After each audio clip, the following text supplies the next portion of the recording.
You are asking me what it is to be a Palestinian. Well, I think that in very simple terms, it's a question of lack of identity. And unless you see this man finds a place, an anchor, he will always be the stateless, the refugee, the man without an identity and who is searching for this right, and it is a human right. To be a Palestinian is to accept the status quo of wherever you happen to be without the real sense of belonging, because strictly speaking, you are operating wherever you are at the goodwill discretion of the country that is accepting you. Wherever he is, they tend somehow to look at him as a suspect because he does not have an identity in the sense that he does not have a country, a home. He is stateless.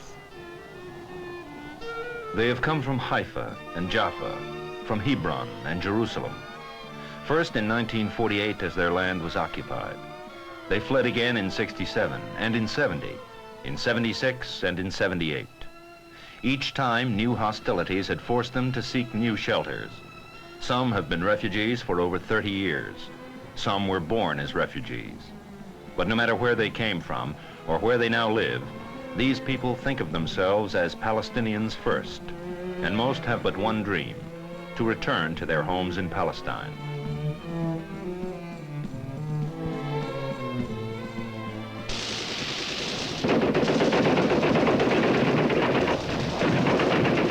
Since World War II, the Middle East has been the scene of continuous violence.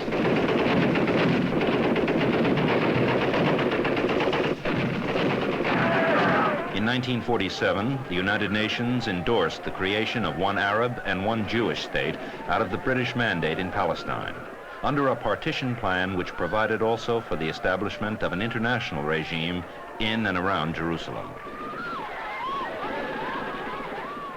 Israel was established in 1948, but the Palestinian Arab state never came into being. Since then, there have been 4 full-scale wars, all threats to world peace.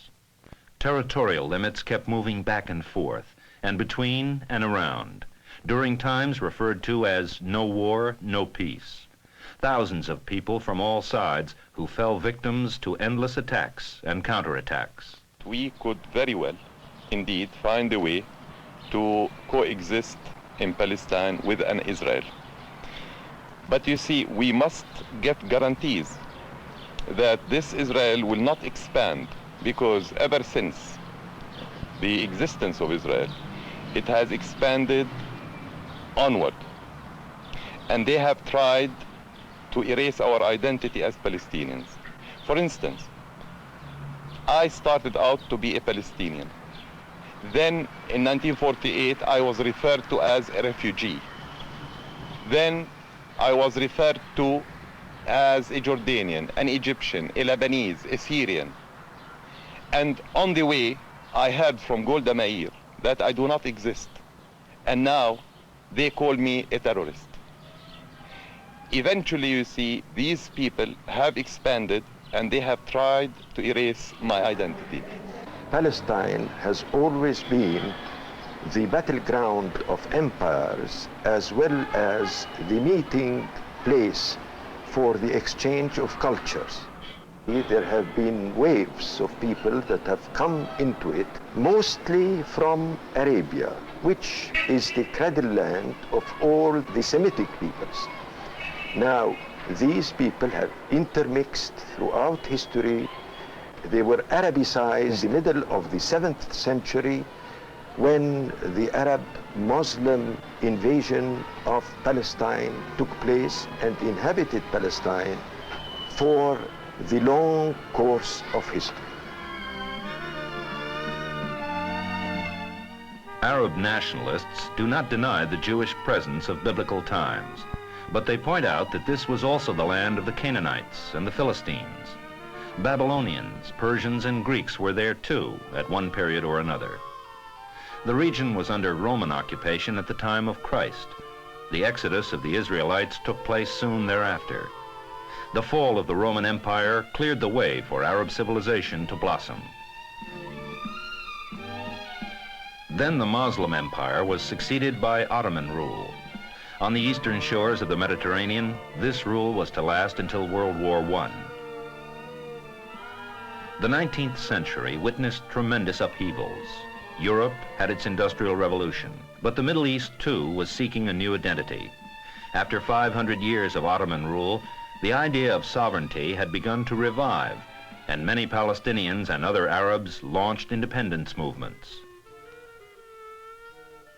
Since the Crusades, 3 religions had coexisted fairly peacefully in Palestine, but by the 1890s, new colonies of Jewish immigrants started to appear. The pogroms the Jews had had to endure in Europe had fostered Zionism, a doctrine calling for regroupment of the Jews in a land to be called the Land of Israel.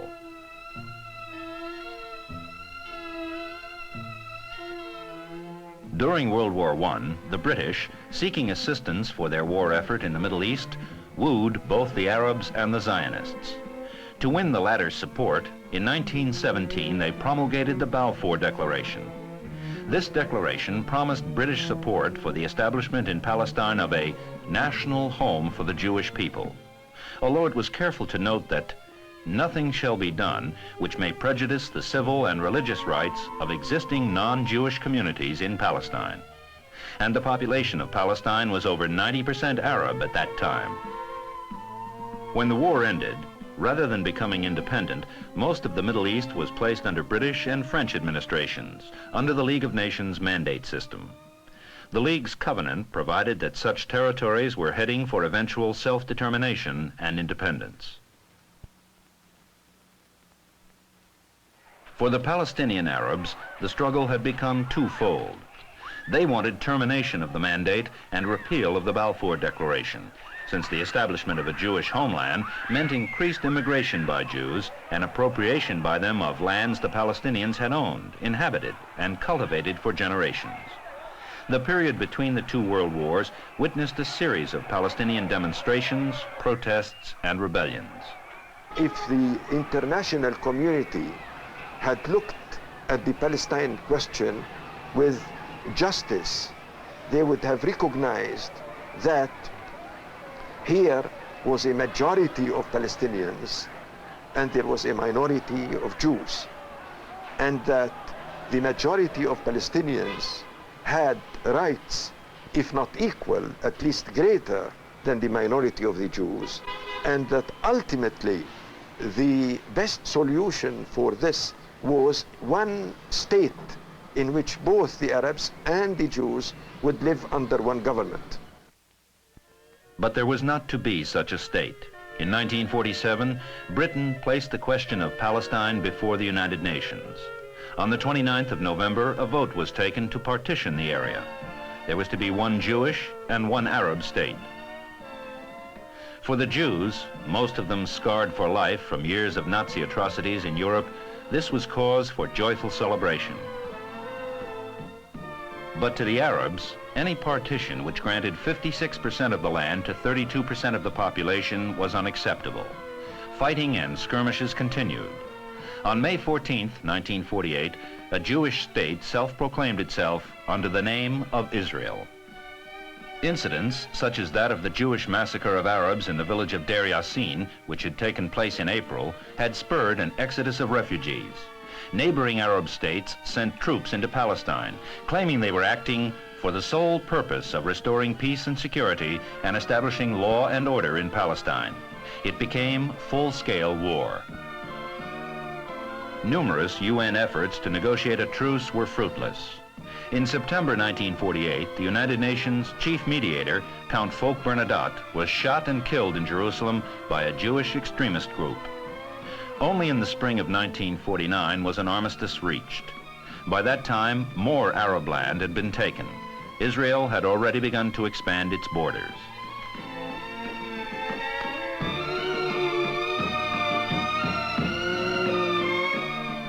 The main effect on the population was to create a great deal of panic and fear.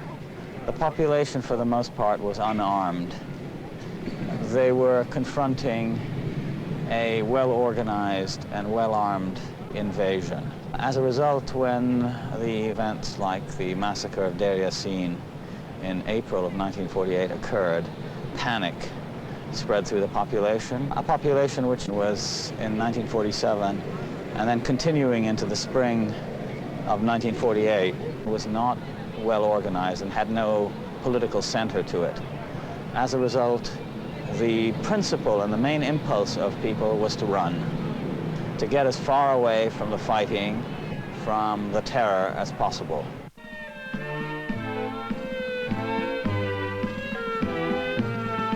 By December 1948, half of the population of Palestine had fled. The following year, the United Nations established UNRWA, the UN Relief and Works Agency for Palestine refugees. The agency's mandate: to provide registered refugees, wherever they may live, with food rations and shelter, health care and basic education, enlisting the collaboration of host nations. It was to be, and still is, financed from voluntary contributions. When work got underway, an estimated 500,000 people were getting UNRWA's help. By 1978, the figure had increased to 1,760,000 Palestinians registered to receive care.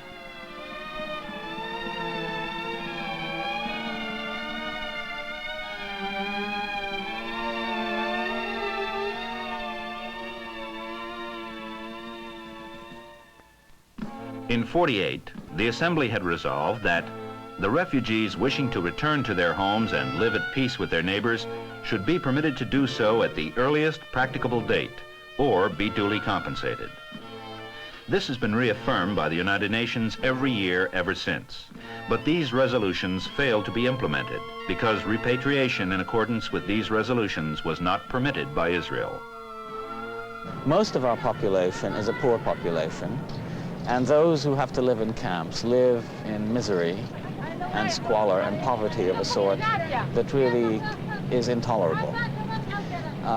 Nevertheless, since the late 60s, the lot of the camp dweller has been improved not only by the social, medical, and educational services provided in the camps, but also for the first time in their lives, they now have a sense that by struggling politically and militarily and even intellectually, they are beginning to move out of the camps. They are no longer simply forgotten people left to rot there indefinitely.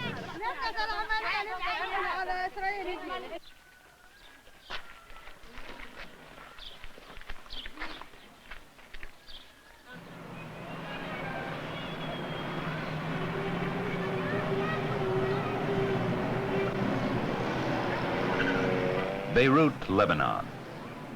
In a still recent past, a prosperous metropolis. Since the mid-70s, a city devastated by an intractable civil war.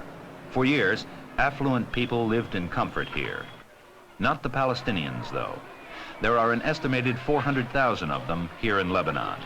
They are to be found crowded in areas which do not live up even to our usual concept of a refugee camp. In urban ghettos, which seem to get worse and worse as the years go by. This is where the Hubishi family lives. Refugees from 1948, they had resettled on the West Bank. The '67 war brought them first to Jordan. Then in '70, they were forced to move into South Lebanon. Now they are here in Beirut. Children were born along the way. The older boys pride themselves on being fighters already. The girls still go to one of the schools for Palestinian children that UNRWA has maintained and run since 1950.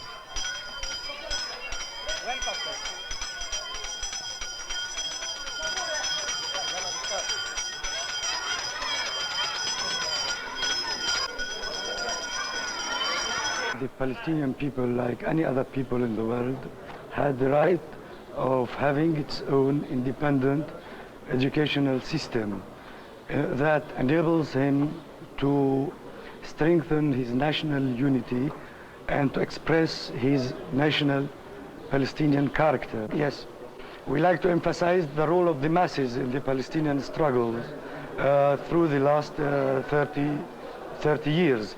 And we like to emphasize the nature of our enemy, And we like also to emphasize the difference between Judaism and Zionism as a political movement. We like to put in our pupils' mind the humanitarian nature of our struggle and the humanitarian nature of our social and political aspirations. In the early 50s, the first resistance group appeared, El Fatah. In 1964, the Palestine Liberation Organization was formed. 10 years later, at a summit meeting of Arab heads of state, the Rabat Conference of 1974, the PLO was recognized as sole representative of the Palestinian people. That same year, the General Assembly of the United Nations accorded it similar recognition. The PLO is the sole representative of the Palestinian people. We have this organization which has different establishments in many fields, controlling all our different branches, executive committee, our military forces, our central council. We have our national conference, which represent all our organizations, political organizations, syndicates, unions, which represent our people inside our occupied territories and outside our occupied territories.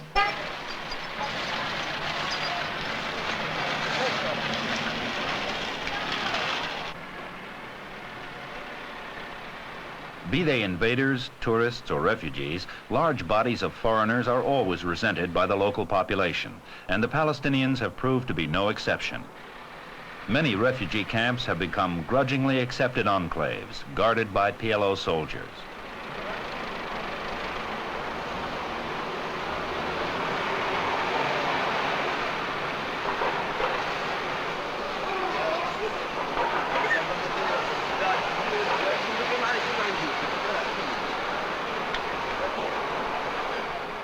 Now the question is that the Palestinian, wherever he is at the mercy of others.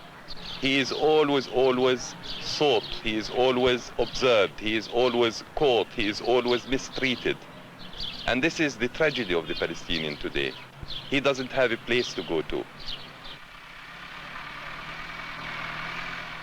لا ننسى أن الحرب هي جزء من السياسة. We should not forget that war is part of politics, and we struggle by all means at our disposal. ونحن نناضل بجميع الوسائل. We struggle on all different fronts, politically, militarily, diplomatically, and socially. عسكريا ونحن نناضل سياسيا ونحن نناضل دبلوماسيا ونحن نناضل اجتماعيا ونحن نناضل إعلاميا. Training of the Fedayins, the fighters, begins at 18. But few of those who come here do not already have previous experience in weapons and weaponry. The first operations of Fatah date back to 1965. To some, they are terrorists. To others, they are freedom fighters and heroes, willing to put their lives on the line for the liberation of their homeland.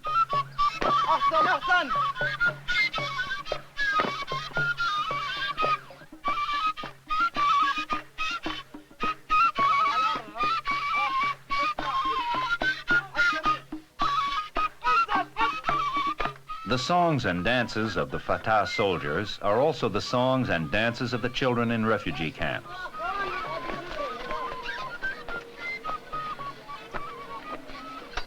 Here, they are taught the additional subjects that they say UNRWA's regular schools do not offer or gloss over too quickly.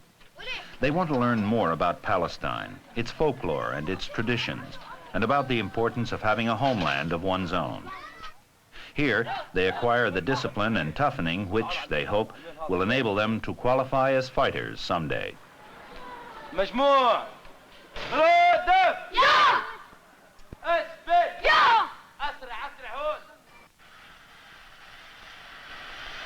Decades of exile and life in camps make it difficult for Palestinians to become self-sustaining.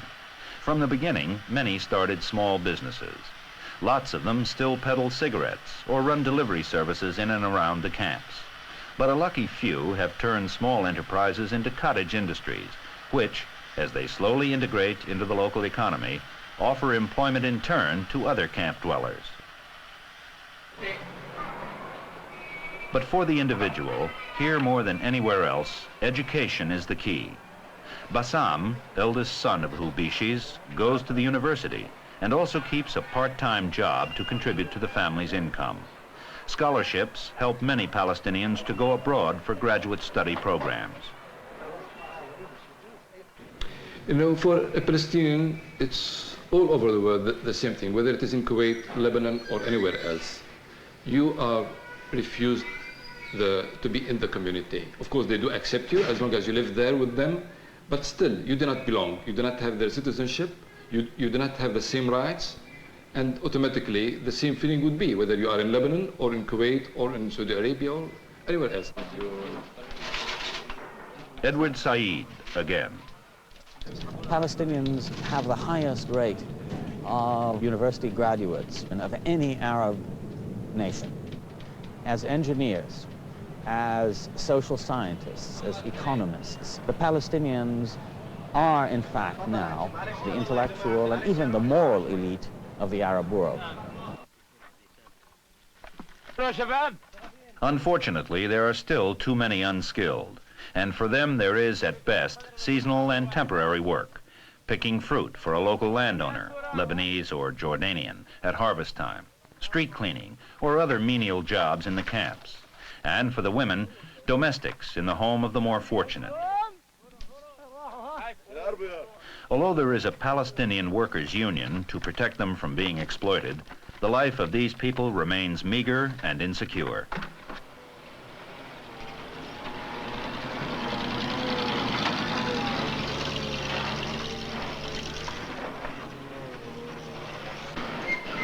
To remedy this situation and better channel the energy and productiveness of the Palestinian people, a series of workers' cooperatives got launched in 1970 by Fatah. It is called Samed. In Arabic, Samed translates as steadfastness, the idea of never giving up. The Palestinians see the Sameds as the productive part of a people in exile. The basic idea is to provide some sort of vocational training to a generation which has known nothing more than camp life, and to equip as many as possible of them to become financially independent, both now in their diaspora and also tomorrow when they will have returned to Palestine. There are several fields of activity: industrial development, craft and cottage enterprises, and even an agricultural sector, under which a few Palestinians provide technical assistance in several African countries. So far, 3,000 people are employed full-time in the Samed workshops, and that number is increasing steadily. Whether they sew cloth, make embroidery for sale abroad, or assemble furniture to fill the needs of camp dwellers or the requirements of Palestinian offices, they are, each one of them, contributing to return to self-sufficiency a people who refuse to remain any longer the ward of the world.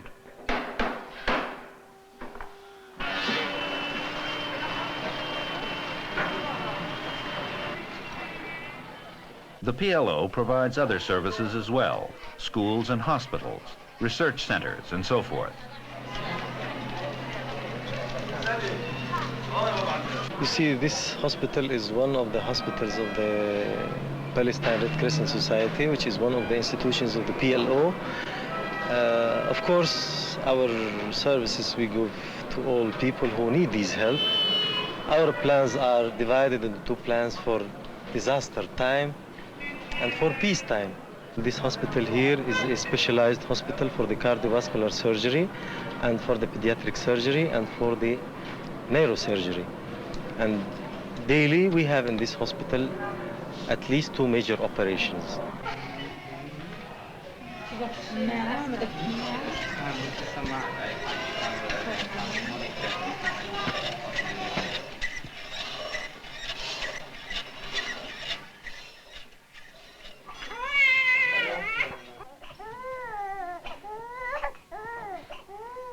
كيف الخروج؟ خروج كثير أخضر، إسهال كثير ماي. ماي مثل ماي. لون كيف هذا؟ We have big problems, not only of the wounded, but also we take the responsibility of the refugees. The people were under great stress, especially the small kids, the children. Those people are homeless now, and we faced many problems, especially in the psychological situation of the small kids and of the grown-up people. They lost all what they have done since they were deported from Palestine in 1948. All what they have built, members of their families, they have lost everything. Yeah. So you have to support them, you have to stay beside them.